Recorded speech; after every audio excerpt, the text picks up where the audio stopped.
Well, hey, what's going on, everybody? And those of you either listening or watching this, are you kidding?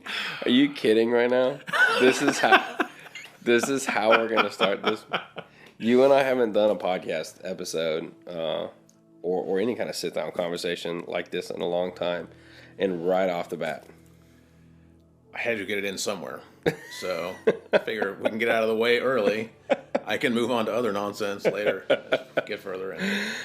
nah, man, I'm excited about this. This is just like a simple idea I had. Actually, I kind of stole this idea from another podcast I was listening to, and they lightly touched on, it was a much larger conversation, but a piece of the conversation was on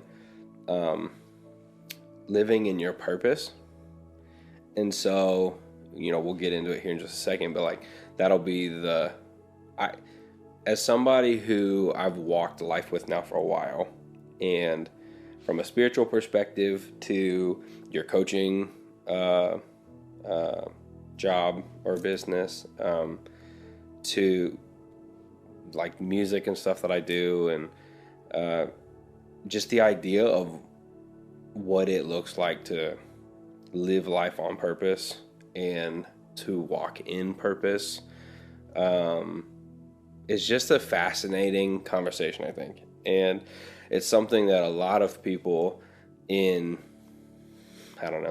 many conversations I have of across the board, whether again it's spiritual in nature, just life circumstance, whatever, people question this, like, what does it mean? What does it look like to walk in purpose?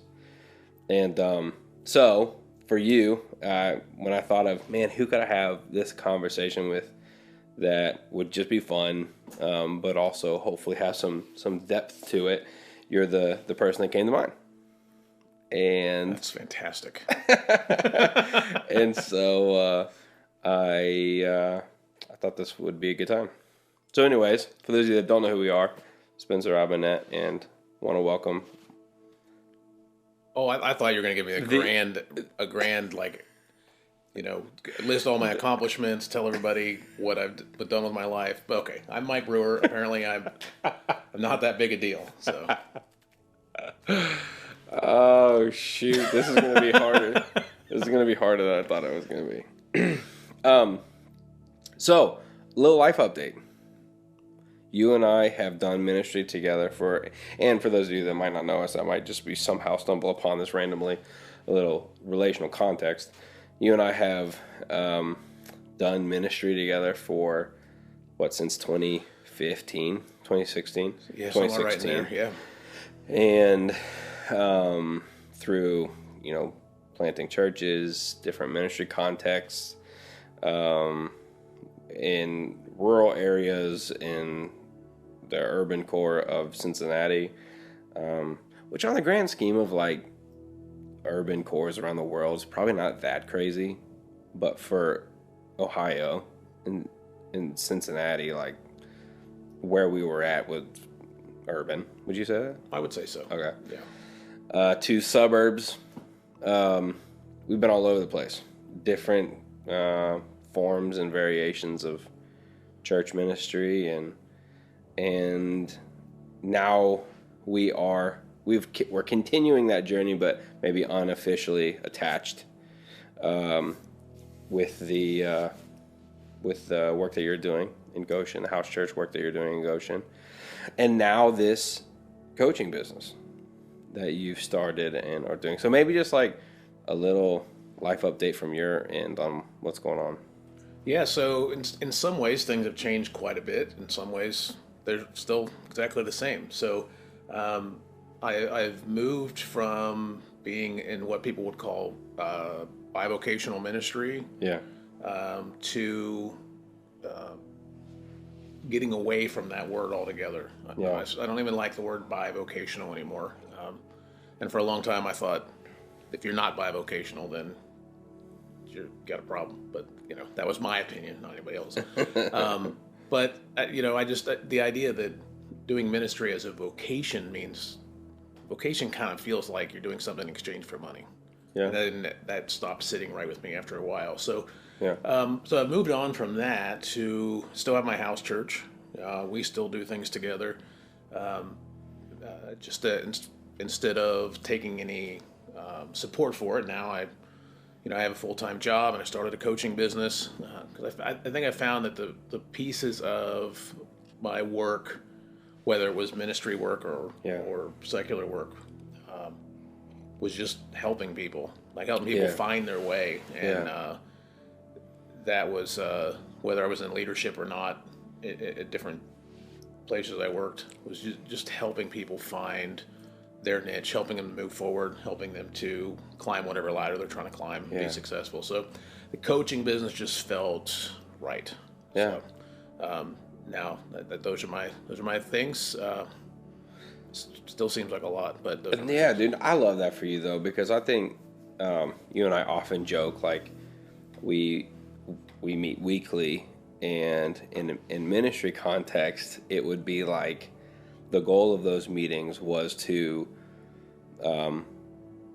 work towards whatever church projects we were working on at the time or whatever, and yet the nature of those meetings were often just life, like how are you doing, how am I doing, and the fact that you've stepped into a more official like coaching role, like as a job, and wanting to help people just makes sense, because that's like not to get too sappy, but like I looked forward to our weekly meetings, and still do. I look forward to them because I see you as in many ways, a coach, a motivator, and an encourager in my life, and how valuable that's been to me. I look forward to the people that enter into relationship with you in that capacity, because I know the benefit you can bring. That's good. So I'm glad you said that. Yeah. So take that for what I'm still really jacked up, but take that for what if I fix everything at once, you wouldn't need it anymore. So it's that makes sense. That makes sense? It's right. So I'm trying to create dependence here, not churn out results. So that's what I've been doing with you since 2016. Well, it's worked. Good. So you're good at what you do. Thanks. Yeah, absolutely. All right. So purpose. Good. Let's start just at building a foundation, and maybe this will be a full circle kind of conversation back to, but when you think of the idea of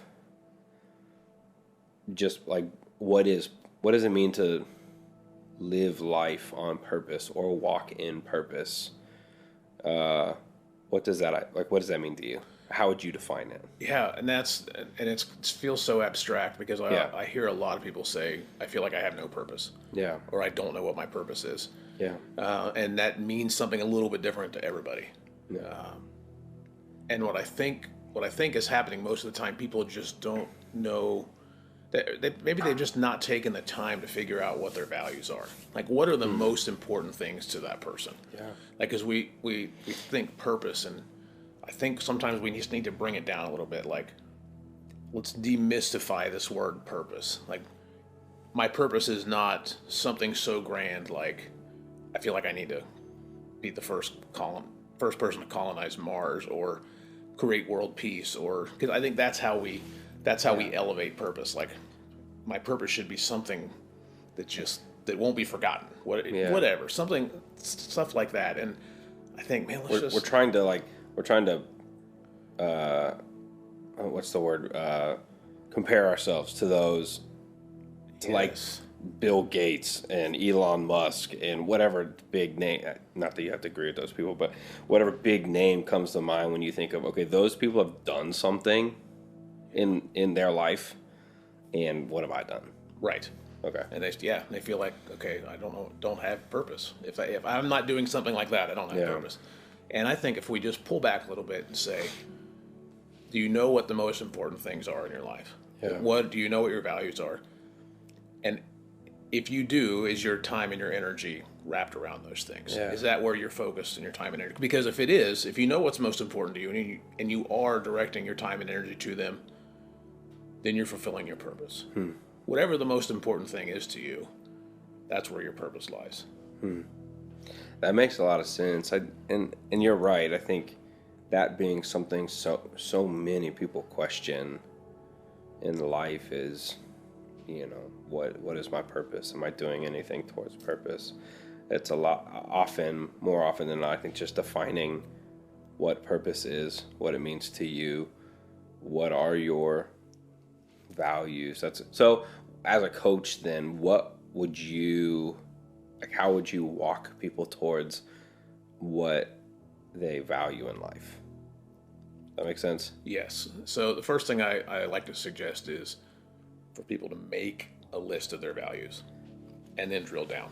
Okay. So for example... So anything. Could be, when you think of what you value in life, it could be anything and write it down. Yes. So for a lot of people, they're going to put work.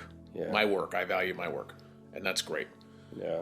But sometimes it's the thing behind the thing behind the thing. Yeah. Is where the real value lies. And I feel like if we can ask ourselves why 3 times, we'll get to it or get close. So for example, I value my work because I get paid for my work, right? But why do I value getting paid? Well, because I have a family to support. Why do I value supporting my family? Well, I want everything for my family. Yeah. I want them to have everything I possibly can give to them. Yeah. So I'm saying I value my work, but the real value is my family. Your family. And that's where my time and energy need to be revolving around. Wow. So now you could take that another way too and say, well, I value my work because my work helps people. Yeah. And why do I value helping people? Well, I just care about people. Well, why do you care about people? And the answer might be different for each person. Right. So you may value, like in your work or your music making. Yeah. You may value making music, but there's a reason why. And you may have to drill down a few times. But if you can identify that, you'll find your purpose. Yeah. Yeah, that's really good. I was thinking about that earlier today, just in preparation for this conversation. Like, when it comes to making music and songwriting, for example, to even be more specific for me personally, because I enjoy making music, but my, I don't know if expertise is the right word, but like my niche within making music is probably more songwriting and creating kind of simple melody and then collaborating with people that can actually make the music and the song and the melody sound good. So for me, it's probably more songwriting, but it's, why do I enjoy songwriting? And for me, it's, as like a creatively minded person, one, it's an outlet, I think, for my own thoughts, emotions, feelings to walk through. As you know, like I lost my dad a year ago, and this past year, like walking through that grief and actually songwriting through it was more beneficial than the majority of the conversations that I had with people and the different other outlets that I tried to walk through, therapy or counseling or whatever. Like, songwriting was ultimately where I got, and I want that for other people, right? I heard somebody say once that as a songwriter, like from a faith perspective, I write a lot of songs, one in the context of worship and church and faith, but then I also write a lot of songs outside of that as well. That's just maybe more life influenced by my faith, but just more life and whatever. But specifically in, songwriting, maybe for the church or whatever, I heard somebody say once that, like, the moment that God inspired a thought, a question that turned into a verse or a chorus, that for me, maybe like when I receive a question or hear a thought or a piece of inspiration, it's often very quickly turned into like song melody, so notes or whatever, and I'll start to sing it, and that's just how my mind works.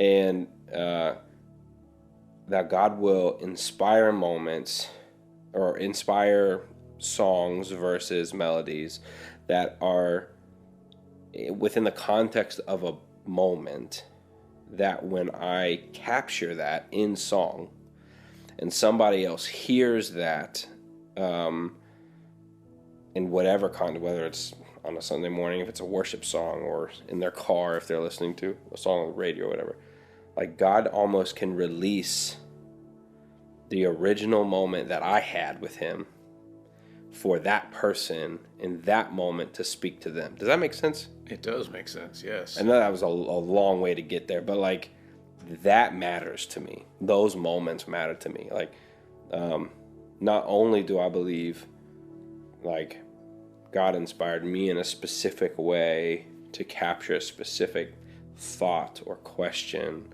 or attitude or whatever, but the fact that that could then potentially meet somebody else where they're at in their moment, in their context, and that God would work and speak through that to them in whatever way they need to receive it, like that's enough for me, right? For me, that's like divine inspiration and encounter is unbelievable, right? And so there's purpose. So all of that to say, like that feels like I might just be sitting in my office or at home at a piano or with my guitar, like, writing a stupid melody or something that I'm like, this probably doesn't sound good. It's probably not going to meet with anybody. But those moments can turn into something huge for somebody else.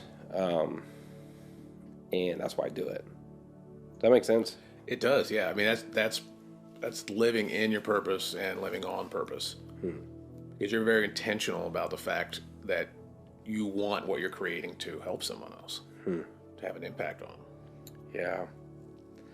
So, we kind of touched on the fact that we both come from faith backgrounds and faith contexts, but when you think of purpose in the context of faith, even you and I being coming from the Christian faith, like the Bible speaks a lot to God ordaining purpose for individuals, right? God having, Jeremiah 29:11 says that God has a plan and purpose. That verse is taking that context a lot, but like I think the simplicity of its message is true, that like God he has numbered our days, laid our steps out. He knows what, our life is supposed to look like. We can choose to go our own way at times, but he has a purpose for our life. So in the context of all of that, from a faith perspective, how do you view purpose? And how do you maybe partner it with life then?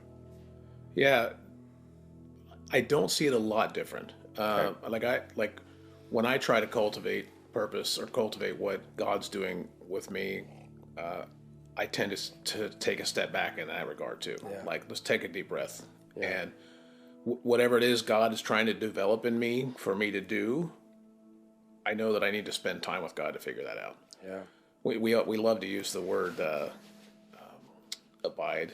Yeah. But I think 90% of the people don't really know what it means and probably don't care when they hear it. But like just being with God. Yeah. And meditating on whatever you think he's trying to tell you. Yeah. Just stop and slow down. Let God do that work inside you. Yeah. Or maybe you just need to take some time to stop thinking and turn off all your devices and say, okay, I need to figure this out with you, God. And then you just sit in that and wait. I mean, sometimes in meditation, it's a matter of being still and letting your mind be still. Yeah. When you start to figure things out. So when it comes to spirituality, or hearing from God about purpose and being on purpose, living out your purpose, I don't think it's as tough as we make it. I think, number one, if we know what our values are, we know the things God has already put here for us to focus our time and attention on. He may have something else that he wants to direct you toward. For example, it was a long time before I became a pastor. Yeah. I knew young that that's what God was calling me to. I didn't know what it meant or what it was going to look like. Yeah. Sometimes I still don't know what it's going to look like. But house church services are a different animal. But yeah. But step one was say, okay, I'm here. I'm willing. Yeah. And let's go. Yeah. And that meant a lot of listening. For example, the pandemic, like when we decided that we were going to plant in Goshen this last time. Yeah. We had a meeting in Goshen, a kickoff meeting, and then almost immediately thereafter, the shutdown like a week happened. Or two later. Yeah. It was crazy. That 2 weeks to slow the curve. Remember? Yeah. That's right. 2 weeks worked that so turned well. into 2 years. Yeah. So at that time, we were talking a more traditional expression, more traditional church. Right. And we knew basically what we were there to do. Yeah. But it took listening. It took a lot of listening. Prayer, dreaming, listening, waiting, meeting, and then just accepting what God put in front of us. Yeah. So, again, let's demystify, okay? Chances are 99% of us are not going to be Elijah or Elisha or Paul or Jesus. Well, 100% sure we're not going to be Jesus or even Mary. So let's stop thinking in terms of, I'm going to write another chapter in the Bible. I'm going to be so dope as a Christian. Let's think about what God's put in front of us. Yeah. Most of us kind of have an idea of where he's pulling us to. Yeah. So stop and sit in it. Yeah. Pray about it and wait for him to do stuff. Now, I'm not suggesting living passively at all, because I see way too much of that, but spending time with God is probably the number one thing a person can do to know God better and to know what God has for them better. Do you think people too often equate purpose with vocation? Because in a ministry, I guess why my mind went there is like in ministry context, you and I, this is a conversation you and I, and we've already kind of elaborated to it some, but you and I have wrestled with this a lot over the last 5, 6, 7 years. So many, like within ministry context, so many pastors view their calling, which is a big word, but like view their calling in what they may consider their purpose in life as a pastor to be a full-time vocational lead pastor at a local church, right? Yeah. When I would argue, and I think you would argue, that the calling that you received as a kid to pastor one day had nothing to do with your vocation. It had everything to do with who God just created you to be and to walk in that, right? From gifting to emotion to how you relate and interact with people and how you care and your empathy and whatever, all those things. And yet I think so many people solely attach their purpose in life to a vocation. Do you see that? I do. And it's hard for me, and I'm not going to speak to anybody about anybody directly, but it's hard for me to look at someone and say, okay, you took a job as a pastor, and for me to accept that that's them living out their calling or their purpose. Is it? I mean, let's just make some enemies, or some people angry with me. A full-time pastor of a normal church in this country. Yeah. What do they do? I mean, we could list the things they do in a week. Maybe some hospital visits, Yeah. write a sermon. Which would be the majority of their time, sitting in their office by themselves. Yes. Right. Maybe. Which is it's studying scripture and preparing a message to preach, which is important. Yes. Don't get me wrong, but like that would be the majority of their week probably. Maybe have a staff meeting. Yeah. If I had to say, if that was my gig and I had to say that was me living out my purpose, I would want to hit myself in the head with a hammer. Yeah. Like that doesn't sound like purpose to me. Yeah. You may find purpose in delivering a sermon if you can beat the statistics, right? Yeah. If you can beat the fact that most people only remember 10% of it, and that's on Sunday. Right. That's not through the week. Right. You may find purpose, and you probably do if you do some hospital visits. Right. Or you get to speak at a funeral. Right. And you get a chance to interact with people. But to equate a job with purpose is hard for me to get behind. Like, Yeah. let's look at the church in Acts. There wasn't a job called pastor. Yeah. There just wasn't. It was a gifting Yeah. Or people led a church that met in their house. There wasn't this structure. There wasn't a building that was owned by an organization that had a staff. Yeah. That didn't exist. Yeah. We've turned it into that. Right. And good, bad, right, or wrong, that's where we are. Right. God chooses to bless what he blesses. Right. He makes that choice. Yeah. But I think we're making a mistake if we equate our job with our purpose. Yeah. Yeah, I'd agree. I think it's sad when the reality of so many full-time vocational pastors, they'd say they're super lonely. They'd say they probably don't have like many like friends, like real friends. Yeah. A lot of them are incredibly depressed, and like if they're being honest with themselves in reality, and that like some of those characteristics of the reality of that is the opposite of like living a life of fulfillment in your purpose, right? Yeah.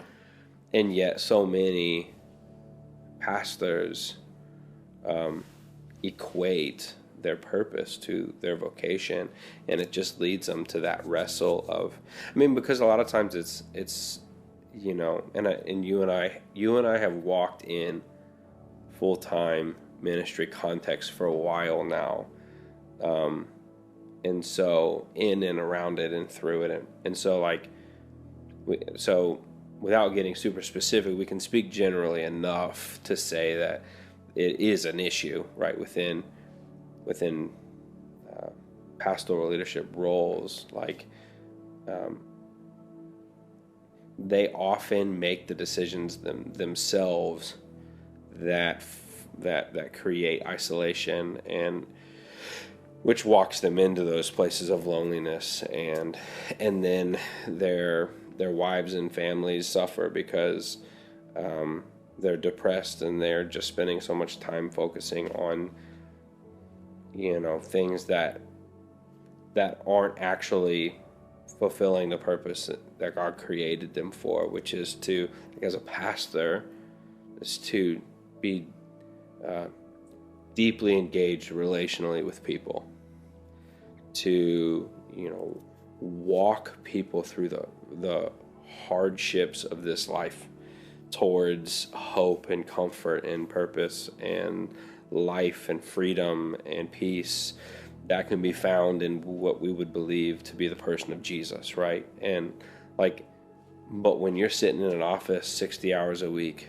you know, reading books and studying scripture to give one 30 to 45 minute message on a Sunday morning, not really engaging with the people in your congregation regularly, except for the occasional hospital visit and the Bible study that 5 people attend, Like it's, and I know this sounds harsh, but like this is the reality of a lot of pastors, right?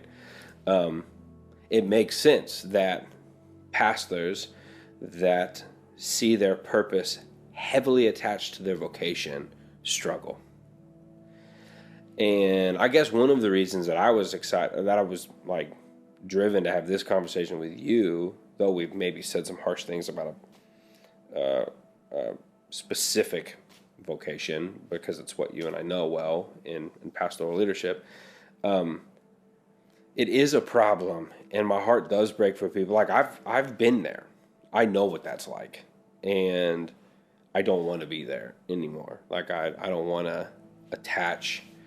I'm tired of coming home and having my wife be like, "What are you doing? Why are we doing this? What is? You're miserable. I'm miserable." To be fair, she's been saying that since you met, right? Yeah. Okay. Yeah. Pre-pastoral ministry, but still, yeah. But like, I'm done having those conversations. Yes. I'm done feeling that way. I'm done, right? And I want that for other people.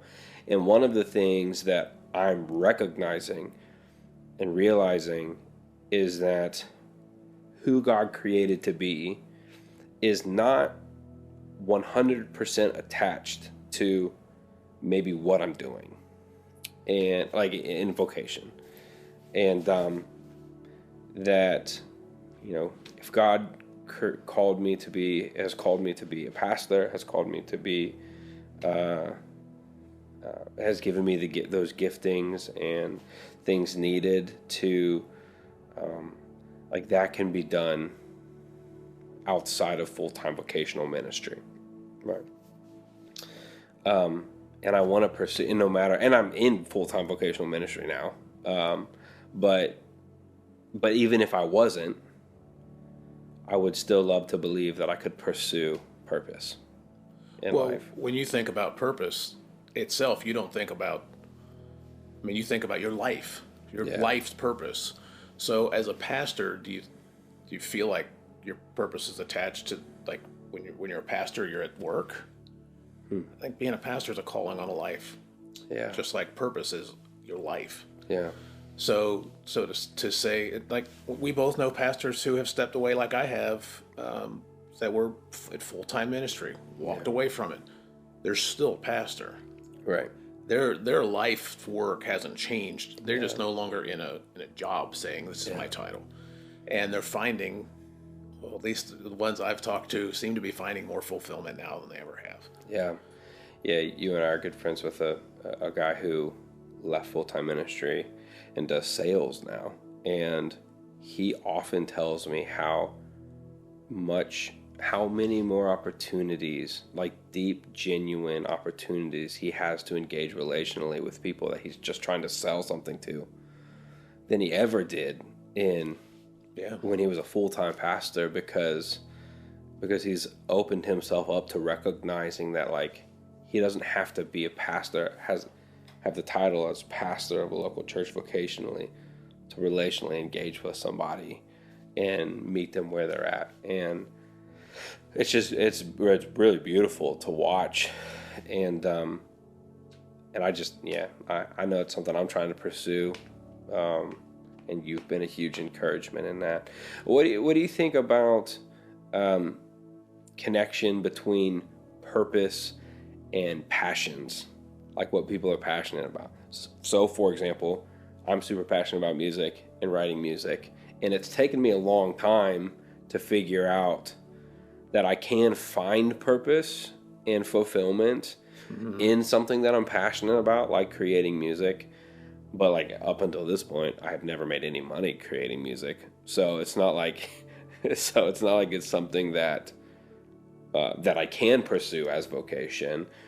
It's just something that I enjoy as passion. But there are a lot of people that have been able to attach things they're passionate about to the fulfillment of, or the feeling of fulfilling purpose in their life that has money and vocation attached to it as well. But like, how would you,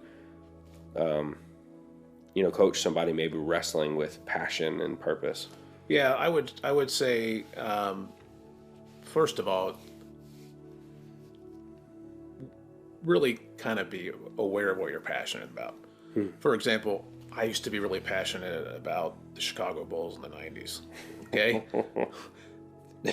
No, nothing about that benefited me other than I got excited watching Dennis Rodman and Michael Jordan, Scottie Pippen play basketball. I didn't want to miss a game because I was like, I love these guys. Right. I could, but that had nothing to do with anything that was purpose for me. That was just entertainment for me. So I think a lot of times we need to disassociate what's entertainment that we're passionate about, that's entertainment, versus what's purpose. Yeah. And again, I don't want to make any more enemies, but you often see people, they're like, they know what they're passionate about. They know what their dream job is, and they don't want to do anything unless they can have that. Yeah. It doesn't work. Yeah. Like, but when I got out of high school, I knew what my dream job was, but I also knew I had to work to get there. So sometimes we have to figure out how can I do these things that I'm passionate about, but yet still take care of all the things that are my purpose. Yeah. Passion isn't always purpose. It can be, but it isn't always purpose. Yeah, some people, I do believe that, that, God ordains like opportunities for people to make passion, to like bring all together passion, purpose, and vocation, whatever that might be. A lot of artists, whatever, if you're passionate about painting and connecting with people through art and whatever, there are a lot of artists that have made incredible livings doing that, and they find a lot of purpose and financial security in the thing that they're passionate about. So it does happen, and we're not the exception. It is. I would say that too. And it's not that we're, well, at least I believe it's not that we're dissuading people from pursuing something you're passionate about. But in context of reality of real life, I think going back to your first thought on values can often, in a more real way, dictate through purpose what your life pursuit should be, and that you can find purpose because of your values no matter what you're doing. Right. Does that make sense? Yes. Yeah. So, and at the same time, I value helping people succeed. I value helping people figure out how to create new habits and fulfill their goals. And that's part of a vocation for me. Yeah. So it can be there, but I think we just have to be careful about those things. Yeah. Yeah, that's fascinating. I do think, it's something, again, I've wrestled with. I know so many people wrestle with what it looks like to live in purpose. And it sounds like you're saying, in many ways, just either redefining or defining better for the first time what purpose really is in partnership with what you're passionate about, or not, or what your values are. And if your passions align with that, great. If they don't, you can figure out how to find purpose doing whatever you're doing that meets your values. And then, if you want to cheer on the Chicago Bulls on the side, have fun with that. Yeah. It's harder now, to be honest. I want to if we can go back to talking about pastors for a second. I think, and you mentioned that a lot of pastors are feeling unfulfilled. You mentioned how you feel a lot, that you're tired of feeling that way. I think if pastors could take a second and ask themselves what they're passionate about, most of them would probably say they're passionate about helping people meet Jesus and helping them become more like him. Yeah. But they come to work every day and they see what is going on isn't working. Crowds are getting smaller. Less and less people are listening to the sermon. The online engagement isn't even really high anymore. So in that case, I would say if that's what you're passionate about your work, for putting those two together in this moment, if that's well, let's just forget the word passion. If that's your purpose, is to help people find Jesus and become more like him, then find ways to do that. Yeah. It doesn't have to be the way it's always been. Yeah. Because that way has been in decline for 50, 60 years. Yeah. And when we keep doing the same thing that doesn't work over again, it's silly for us to think we're going to get new result. Like suddenly it's just going to turn around. There's not a lot that we do right now that is the same way things were done when the church formed. Okay. Yeah. New traditions started along the way. Hundreds of years later, new traditions started. Eventually it became a state religion. Buildings started popping up. It's okay to create new traditions. Yeah. It's okay to say, you know what, this isn't working. Not doing this anymore. Yeah. It's okay to say, you know what, maybe I don't need to be in a position where I'm a full-time vocational pastor for me to fulfill my calling. Yeah. Or it's okay to say, you know what, this whole system isn't working. We're going to make changes right now. Yeah. It's okay. Yeah. Just remember, even if you make changes and it gets you fired, it's still okay. Yeah. You got fired because you were passionate, and your purpose.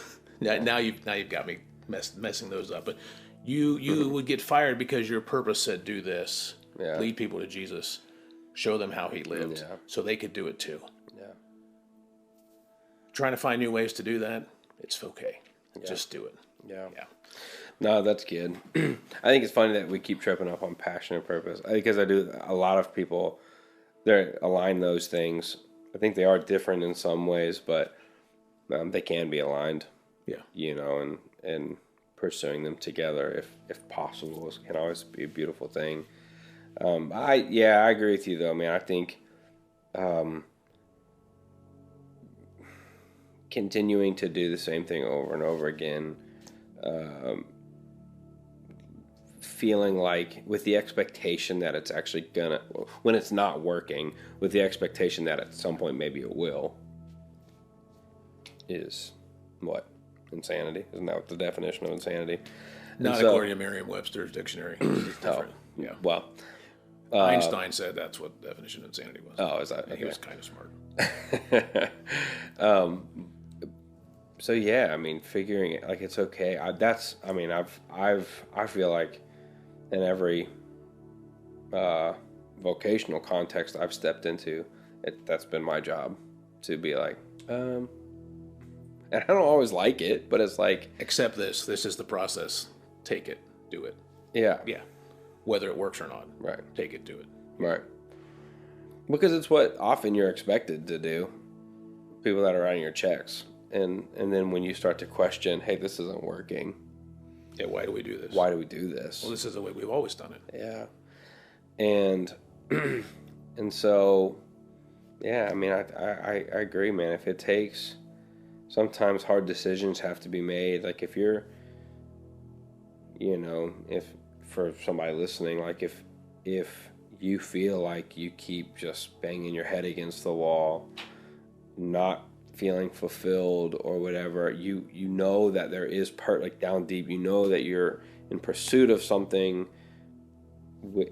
intentionally towards, a feeling of purpose. But it's like it's okay to blow it up and move on. Yeah. If that's resigning from a job, pushing so hard on something that you truly believe in, and ultimately getting fired, making a different, or just making it, maybe you're the boss and you're like, okay, I'm done with this one, we're just going to scrap it and try something new, whatever it is, like, that's okay. Yeah. Is that what you're saying? Yeah. I mean, not to make it terribly personal, but there's a reason why I am no longer employed by a church anymore. Yeah. I don't have a sending church anymore. And just for anybody who doesn't know what that means, a sending church is just simply a church that gives you support while you plant a church. Yeah. And honestly, it wasn't because I woke up one day and said, you know what, let's turn that support off. Yeah. I don't like money anymore. Let's stop. Let's stop having that. But I wrestled with probably, I don't know, the last year and a half, 2 years. Do I even like the fact that I take money for doing ministry? I also wrestled with the fact that what my mission in my house church was one thing, the mission of my sending church was another. Not that one was right, one was wrong, but they were on opposite ends of the spectrum. I didn't care about how many people I filled up my house with on my service. My mission was, let's come together, let's worship, dig into Scripture, take communion, fellowship, learn how to be more like Jesus, Right. so that we can go show other people how to be more like Jesus. Not to bring them back and for us to say, look how many people we had this week. Yeah. I don't care about that. Yeah. That was my mission. And when the time came to where my sending church kind of realized the same thing, then it was time to move on. Yeah. So, but do you feel like there's freedom now in what you're doing? Like, yes. Yeah. Because, and not that I was, and I wouldn't even say I was constrained, but that was always in the back of your mind. Yeah, and I was always asked to be part of things that didn't make sense to me. Like, why are we worried about the fact that this age group doesn't have enough people in it? Yeah. There's all these other people here that need to learn how to be like Jesus. Yeah. If we teach them that and teach them how to love other people, then naturally we'll grow that way. Right. I also didn't care about church growth, cared about kingdom growth. Yeah. And when I'm told that's, it should be the opposite, it's a natural split. It's a natural way for me to say, you know what, I'm shedding all that. I'm just going to go 100% with what I'm called to do. Yeah. And that's okay. Yeah. My sending church and myself did not part enemies. We are friends. Yeah. And I love them. Yeah. That's just the way it is. Yeah. So, but that just goes to the point of, if that's where you are, it's okay. Yeah. Yeah. There's to bring this full circle, and we can bring this to a close, but and maybe I'm stretching this too far, but there's room to go from is that the ghost? the air just kicked on. Yeah, I love that when you're recording a podcast. There's room in this world and in God's ability to use us for your calling to exist, your pursuit to exist, your purpose to exist, that may slightly differ in alignment from your sending church. Yeah. They can both coexist, and God can bless both and use both. Your purpose, you walking in your purpose, may look drastically different than these people walking in their purpose, right? To the beginning of the conversation, we talked about comparison and how people that often struggle in identifying their purpose or walking in their purpose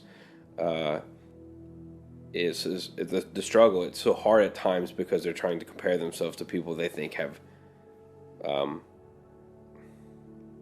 fulfilled their purpose in massive ways, right? They can coexist with you for walking in your purpose, right? And both things can be beautiful. Yes. And they can look dramatically different. For sure, yes. Right? Yeah. And so I think I love that first call to, for those that are struggling in this or pursuing, trying to walk in purpose, start with what your values are. Start with what really matters to you in this life. And I think when you identify those things, because it's true, it's become true in my life, and I'm still like, I'm in the midst of this journey, but as I've begun to really identify those values in my life, it is shaping how I view vocation, how I view life, how I view decisions that I make, it's shaping those things differently than I've thought of them before. And I can see how now, no matter what I do, no matter which direction I walk, if I do so intentionally with those values, those things that I hold most dear at the forefront of my mind, I'm walking on purpose. Right? Yes, you are. And I want that for people. I want that for others. Any concluding thoughts? I would just say that, and I think I said it ad nauseum already, but if you know what the most important things to you are, and you struggle to put your time and energy around them because of constraints that are on you, because of whether you're a pastor or you're a bricklayer. I don't think I know anybody who's a bricklayer. I don't know where that came from. Or a logistics person, or whatever you do. If you drill down on why that's important to you, and you see constraints on you living out your values or your purpose, it's okay to figure out ways to make that better. It's okay to want there to be change. Yeah. Don't blow up your whole life because you want change, but it's okay for you to pursue your purpose, pursue the things that are most important to you. It's okay to say, I understand this is the way it's always been done, but it doesn't have to be that way anymore. Yeah. How can we figure this out? Yeah. Real change is always possible. Yeah. So, yeah, that's it. I could probably talk for another half hour, but that's it. No, that's I love that. Real change is always possible. I love that. So where can people find you? Well, right now I'm right here. After when we get up and leave this space. Yeah, we'll probably get in my car, and then actually, when you said that, it reminded me. You probably won't know this, but WKRP in Cincinnati. Do you remember that TV show? Yeah, he said he'd be living on the air in Cincinnati. Great show. Highly recommend it.